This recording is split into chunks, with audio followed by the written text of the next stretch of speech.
Good morning. I'm Diane Dobitz, and I will be the worship associate this morning. I'm serving along with Reverend Diana McLean, and it is my pleasure to welcome you to the Unitarian Universalist Fellowship of Mankato. All of you, whether joining us in person or on Zoom, are welcome in this time that we make sacred together. We extend an especially warm welcome if this is your first time attending. We appreciate that it can be difficult to cross the threshold of a new church for the first time, whether in person or online.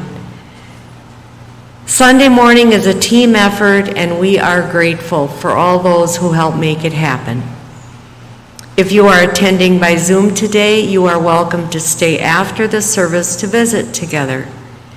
For those attending in person, we have refreshments in the fellowship hall after worship. This is our land acknowledgement. We acknowledge that our fellowship meets on the traditional homelands of the Dakota peoples.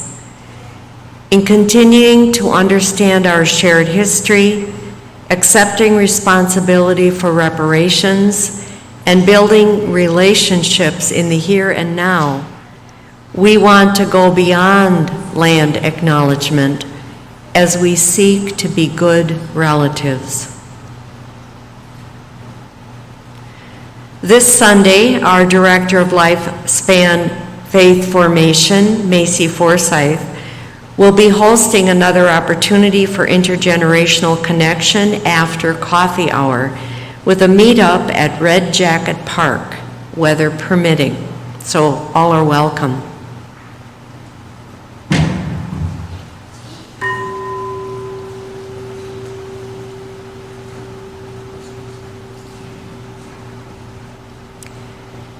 Together, let us kindle a flame symbolizing our co-creation of sacred space at home and in this place made sacred by years of love.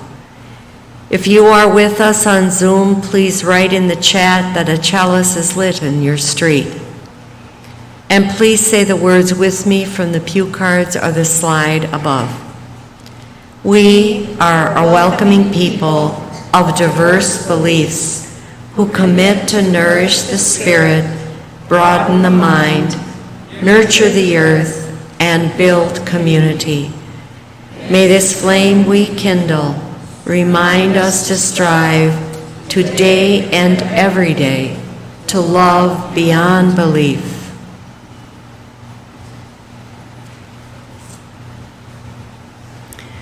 Our call to worship this morning is Forged in the Fire of Our Coming Together by Reverend Gretchen Haley. What's going to happen? Will everything be okay?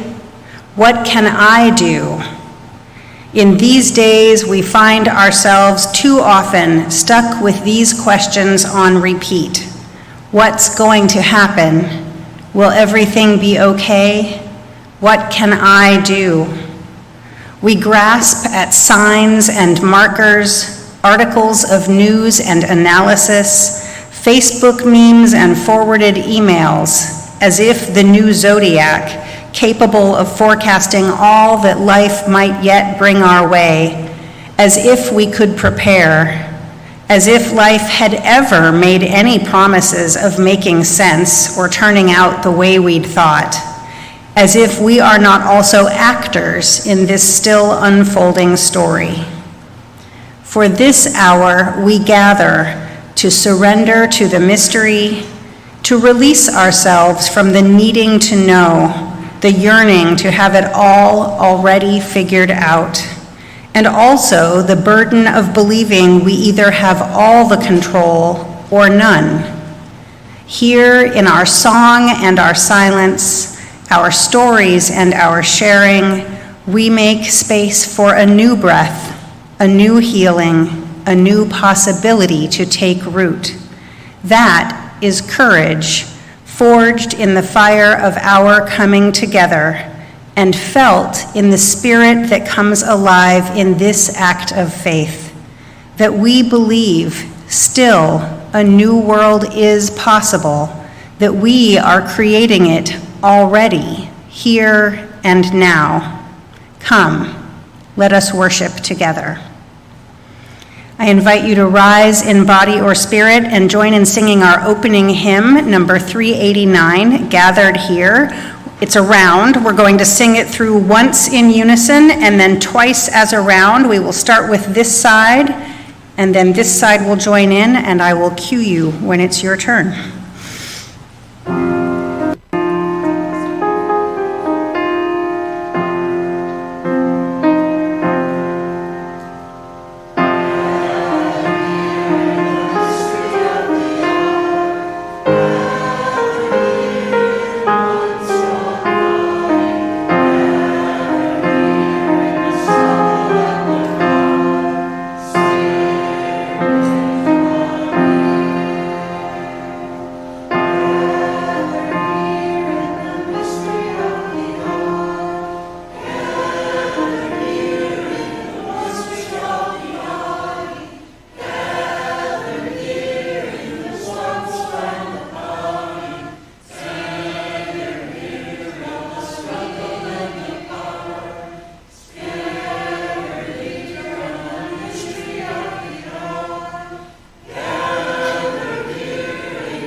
Today's reading is The Only Answer I Know by Elena Kemmler.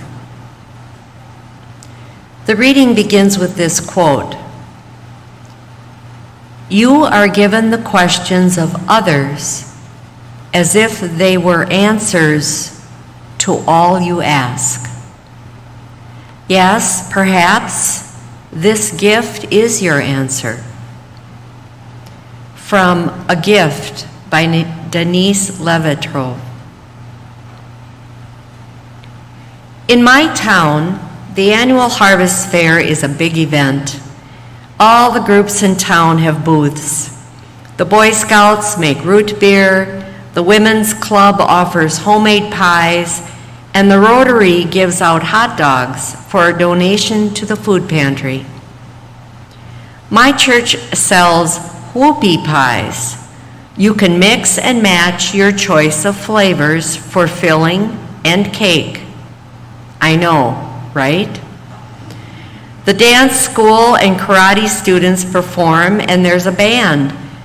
It's a rite of passage when kids are old enough to walk around by themselves and collect swag and candy. Last year, I sat at our booth next to a sign saying, "The minister is in. Profound questions answered, 25 cents.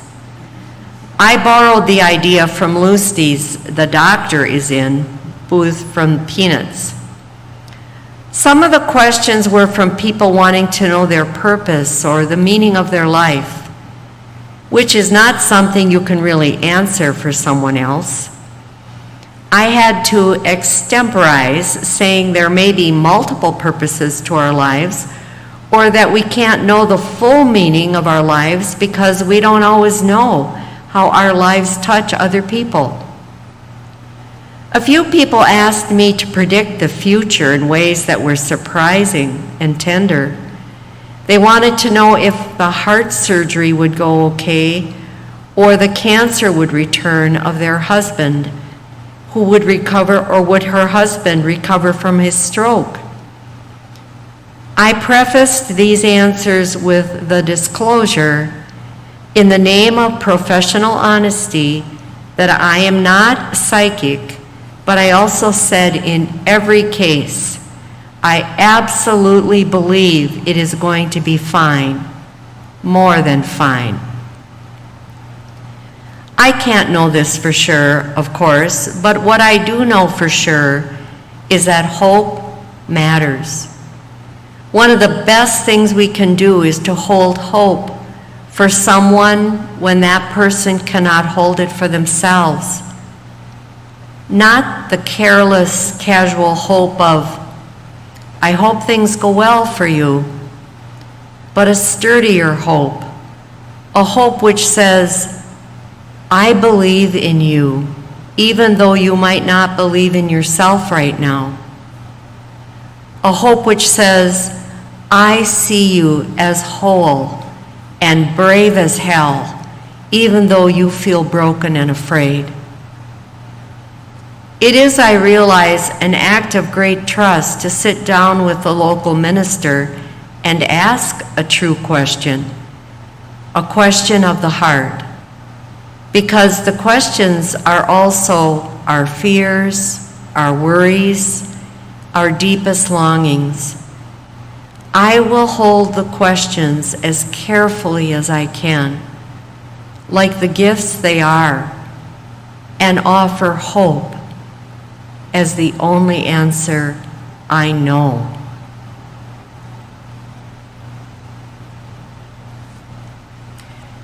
Please rise in body or spirit and join in singing hymn number 1003 in the Teal hymnal. Where do we come from? We will sing it through once in unison and twice as a round, and again, Reverend Diana will help us with directions. Down, but for those of you who do not read music, each of the lines repeats once. So every time we sing it, we sing each line twice because it has repeat marks. So just follow along.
Thank you for hanging in there. I know that's not the easiest one.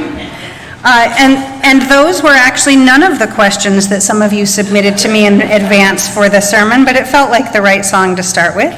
So first, thank you to those who did either email me questions or hand me some this morning. I'm going to start with the easiest one that I was handed this morning by Liz. Have you ever stopped at Minnesota's biggest candy store? Absolutely, yes. My first year here, when Shay was coming down and playing piano on the Sundays that I preached, we stopped. It was our first time ever visiting Minnesota's biggest candy store, but it was not our last time. So yes, we have been there. And I'm going to save the other one for later and go to some of the ones that I received by email. So Penny Herikoff asked a pair of questions. The first one is, what's your personal secret sauce that lubricates and balances the challenges of full-time commuting ministry, an active writing career, the demands of ongoing doctoral studies, staying connected with friends and family, and centering personal spirituality? And I have to say that I actually felt a little exhausted just reading that list and recognizing that, yes, I am doing all of those things, although the writing career is very part-time at this point, but I am doing that. So I would say that one of the elements of that secret sauce, I loved that phrase, is having strong boundaries. I don't mean rigid, but strong. For me, that means that I intentionally allocate my time, like literally on a calendar, allocate my time to the things that are important to me, all of those things that Penny listed, and then I honor that time unless something urgent has come up. And of course, in ministry and in personal life, urgent things do sometimes come up. It actually took me several years of ministry to get stronger at holding my boundaries so that I was not chronically overworked and letting things like my own spiritual practices just slide because, quote, I don't have time. I will confess that in my first year of ministry out of seminary, in my great enthusiasm, when somebody would say, can you do whatever, my answer was always yes, and I do not recommend that as approach to ministry or life. And I'm certainly not saying that I do it perfectly now, but I am much more aware of the times when I have neglected one of those areas and need to get back into balance. I will say that a commuting ministry only works because, for me, only works, although I know Lisa Friedman did it pre-Zoom, it only works for me because of Zoom. Because every trip down and back means a total of 3 driving hours, and those hours are not only not work time for my ministry position, but they're also not really usable for any of the other things on that list. Ministry boundaries mean that, of course, some weeks I overwork my hours, especially if there's a pastoral emergency such as a death in the congregation or of a family member of a congregant or a special event like Pride Fest. But then I am committed to balancing it out by working less in the following week or couple of weeks, depending on my schedule, rather than just absorbing the extra every time it happens and never balancing it out. I do literally schedule connection with friends and family, which does not mean that there's no room for spontaneity, but that the people closest to me are scheduled into my calendar as commitments. I have several friends and colleagues with whom I have standing monthly Zoom check-ins, and a local friend and I touch base by phone weekly and get together in person about once a month. My wife and I schedule date nights rather than leaving them up to chance. We also make a point of scheduling day trips and vacations, and we do not book other things on those dates with very rare exceptions. I do want to note that the doctoral program I'm in is one that is specifically designed for ministers, and it assumes that we are all working full-time in parish ministries, although that's not quite true for all my classmates, but it is built on that assumption. And so that workload is calibrated specifically to be reasonable for someone in my situation. There's just no way that I could do full-time ministry and a different doctoral program that didn't fit around ministry. True confessions, the piece I probably do least well at is my own spiritual practice. I've been told since seminary, and maybe even before that that some of my work hours each week as a minister should be dedicated to prayer or other spiritual practice because it is essential to being able to be a healthy spiritual leader. However, it is all too easy for me to let other things fill up my work calendar and push the spiritual practice into personal time, which sometimes then means it falls off my plate altogether. I know in theory that I should block out that time and honor it, just like I do other commitments. For example, I have a colleague who arrives at the church where he serves, and he spends his first 30 minutes of his workday in silent meditation, closed alone in his office, before checking email, opening physical mail, checking voicemail, or doing any other work tasks. And everybody knows you don't interrupt Michael while he's meditating unless the building's on fire. And I'll be honest, doing something as consistently as that is still a work in progress for me. I do better at honoring time for my own spiritual practices when I do things like go on a retreat where I'm giving it my full attention. So Penny's second part to the question was, in what ways might your lived experience at balancing personal and professional needs and priorities offer insights to us as individual congregants and to our congregation writ large? And I thought that was a fascinating spin on that question. I will say I am a big fan of boundaries for both individuals and congregations. I think the insight that I would offer is probably not new to many of you. I would say take the time to think carefully about what matters most to you. You've heard my list already. What you want to be spending your time and your energy on, and then arrange your life accordingly as much as possible. I mean, probably none of us would allocate time for like cleaning the toilets if we didn't absolutely have to, but so there are parts of life that might not be on that priority list that we still have to do. But as much as possible, arrange your schedule to prioritize the things that matter to you, and then know that sometimes life will get in the way and you'll get off track and then you'll come back.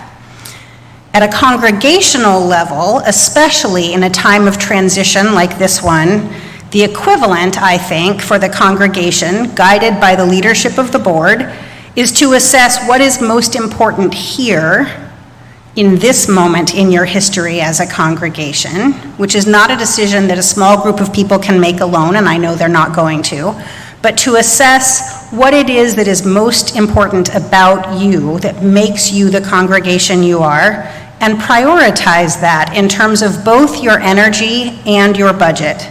Where should your staff and volunteer hours be focused to align with the priorities that you collectively identify?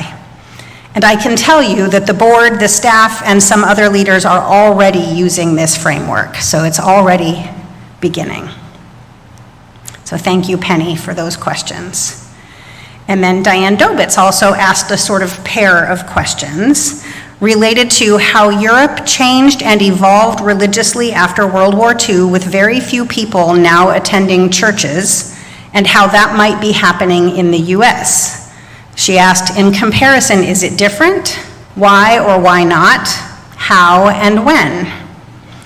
So this one is a complex topic, which could be a whole sermon or maybe even a sermon series in itself. And I told Diane that, and she knows that she's just going to get a condensed version of the answer today. And with the caveat that this is a topic that would need a lot of research for me to be able to say confidently all of those things. So I did some research after receiving the question, because my initial instinct, I think, was wrong. My initial instinct was that Europe had secularized faster and sooner than the United States because they firsthand experienced the horrors of 2 world wars, but especially the horrors of the Holocaust and other mass killings in World War II era, and that robbed many people of their faith in God. And while that's not untrue, where I was headed was not the same place that the research bears out. So what I found was that what many people refer to as secularization in Europe is not so much a movement away from religious identity or belief in God, but from church attendance. So it is exactly how Diane phrased the question, that many people are not attending church. I found in my online digging that the Pew Research Center performed a study of religion in Western Europe specifically in 2018, and so here are just a few of the points from that study, which is worth reading, but it's much longer than I can do today. So they identified that while secularization is widespread in Western Europe, most people in the region still identify as Christian. Rising percentages of adults describe themselves as religiously unaffiliated, and about half or more in several of the countries that they studied said that they are neither religious nor spiritual, but yet when asked, what is your present religion, if any, and given a list of options, most people still identify as Christian. In every country except Italy, non-practicing Christians, meaning those who attend church no more than a few times a year, outnumber church-attending Christians who attend weekly or at least monthly. And there is a breakdown of percentages by country that we won't go into. Non-practicing Christians also outnumber religiously unaffiliated adults, those who did not choose a religion when they were asked what religion they consider themselves. Something that is a bit of a parallel to us is that Christian identity now in Western Europe is associated with higher levels of nationalism and negative sentiment towards immigrants and religious minorities. And that was true across the region. They especially spoke about anti-Islamic sentiment in Germany as one example. There is a prevailing view in Western Europe that religion should be kept separate from government policies, which we are seeing that break down in our country. And again, they have demographics about different countries. Sweden, for example, is the highest percentage, where 80% of Swedish respondents favor separation of religion and government, but many of the countries were over 50%. Religiously unaffiliated adults are less likely than Christians at all levels of practice to support church-state ties, but the numbers they were talking about included many, many Christians who still want that separation. So, going back to the church attendance part of that, I remember reading about trends while I was in seminary, and some of the data was from before then, and I was in seminary from 2013 to 2016, so a decade-ish now. And I've seen continuing data on this that makes it clear that in the 21st century, fewer people in the US are regularly attending worship or joining faith communities. And I think there are several factors to that. Partly there's a societal difference. A generation or two ago, there was a cultural expectation that everyone worshiped somewhere. It wasn't do you go to church, it's where do you go to church, right? When you were introducing yourself to someone, or synagogue or another faith community. Sunday mornings did not have very many competing activities because it was just incorporated into the culture of the community that church happened on Sunday mornings, which of course has a Christian bias, which is a little interesting in a nation where we do not have an official religion, but we often act as though we do. There are also some generational changes that have been documented well by experts much more knowledgeable than I am with regard to how eager people are to officially join any organization, including faith communities, rather than just participating in ways that work for them, and perhaps with just as much dedication, but without the formal commitment of membership. And we see that. We see folks who come regularly, but joining is just not something that they're prioritizing. We also see folks who engage with our congregations in ways that are not attending worship. And so one of the shifts that's happening in church life, not just Unitarian Universalist church life, but widely, is figuring out who those folks are and what we can offer that nourishes their spirits and helps them have a sense of a spiritual home, even if they're never attending on Sunday morning for whatever reason. I will say that one important difference, and I did mention the nationalism in Europe, so it's not that we don't have that, but I will say that while in Europe there's been a long trend away from participation in church life across the board, in the US we have that, except that we have a rising conservative evangelical religious community. So that demographic is not shrinking in church attendance, at least as of the latest data that I've seen. And that obviously has interplay with Christian nationalism and its rising presence in our political landscape. So I'm not saying that there aren't religious conservatives elsewhere in the world, of course they are, but it's a bigger factor right now here. And then Diane asked a second part of the question, which is, along with that question, what is the meaning of religion in our Western modern culture? She gave me such softball questions. This one, of course, could also be a whole sermon, but I'll try to do it briefly. I am, as you all know by now, a language nerd, so I'm going to go back to the linguistic, etymological roots of the word religion, which originated from the Latin word religio, which means obligation or bond or reverence. The exact meaning is actually still debated by scholars. Some come down on the side of that the word religio may itself have derived from the verb religare, which means to bind or to connect. And other scholars argue that it may have originated from relegere, which means to read again or carefully consider. And I think those are both fascinating definitions of religion. I have most often been taught the first one, about it being about binding together, about making community, as well as binding us to something holy, to something larger than ourselves. Obviously, in some religion, what binds the members together is belief in a particular theology, a particular belief about God or about Jesus or whatever the particular faith may be. For us, it's not that we don't have theological connection and binding, but it is more about shared values than about specific details of what we believe about God or Jesus or the afterlife or any of those big questions. So again, it's still theological but not creedal. And I think that sense of binding together is still what is core to the meaning of religion in our culture today, whether Unitarian Universalist or more broadly. You've heard me say that religious communities are among the few places that are still truly multi-generational in our society, and they may also transcend other lines of difference that keep us apart in kind of silos of similar identity in our normal daily routines. But it's more than just that. It's also a sense of shared purpose, a shared set of values, and shared meaning making. So that's the condensed version, Diane, of your question. Thank you for those questions. And we have time for one more. The other one that Liz handed me this morning is, what can UUFM do to grow?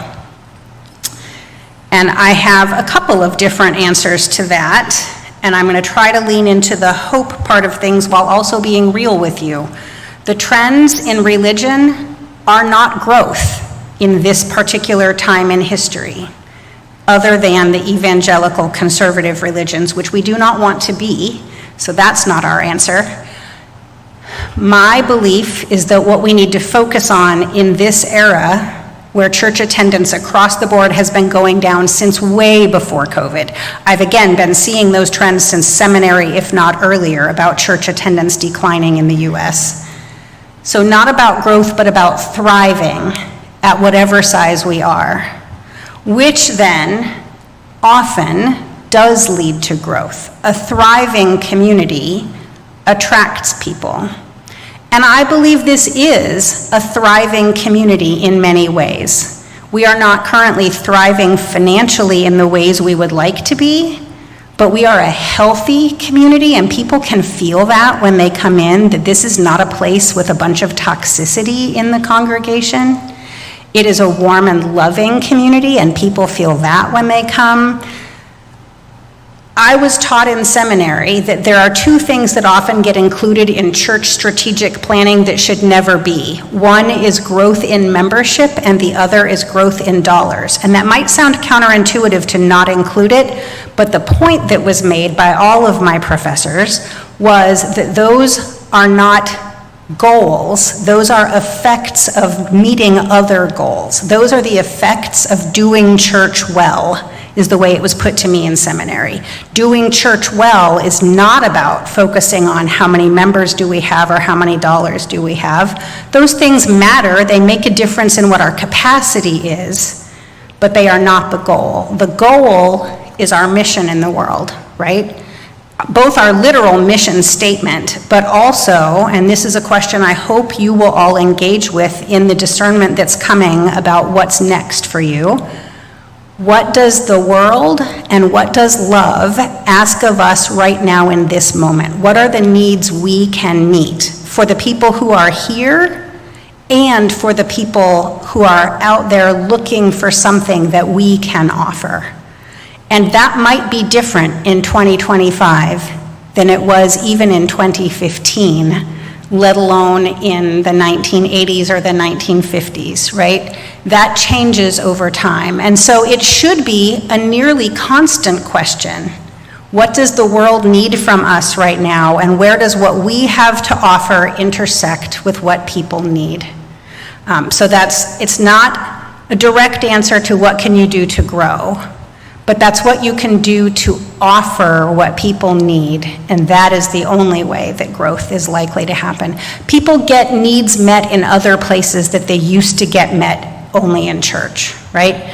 UU churches in particular used to be a place where people came hungry for intellectual stimulation, and we now have many, many other places we can also get intellectual stimulation, which doesn't mean we ignore it here, but that doesn't draw people the way it did before there were TED Talks and, the internet in general, right? People can go elsewhere for intellectual stimulation. What we offer is spiritual nourishment, and that is less easily found elsewhere, but even that, people go on retreats, they have personal spiritual practices. So the world has shifted from when this congregation began. So that too is just a short version of the answer. I hope it's enough for today, Liz. All right, I was going to do open mic questions, but I'm noticing that it's 11:25 and I'm not going to make you stay long to answer more questions or to ask more questions, but feel free to ask me questions during coffee hour. In the meantime, I invite you to rise in body or spirit, and we're going to sing just verses 1 and 4 of hymn number 354 in the gray hymnal, We Laugh, We Cry. So only those verses are on the slide, but if you're using the hymnal, remember verse 1 and verse 4.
As Reverend Diana extinguishes the sanctuary chalice, if you are on Zoom, please extinguish your chalice at home, and everyone please say the words with me.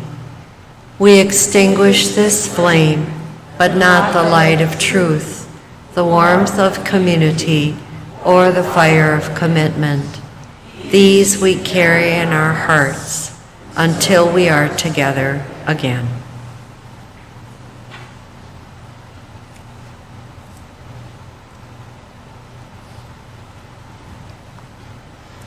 As we prepare to leave our time of shared worship, may we keep asking each other juicy questions.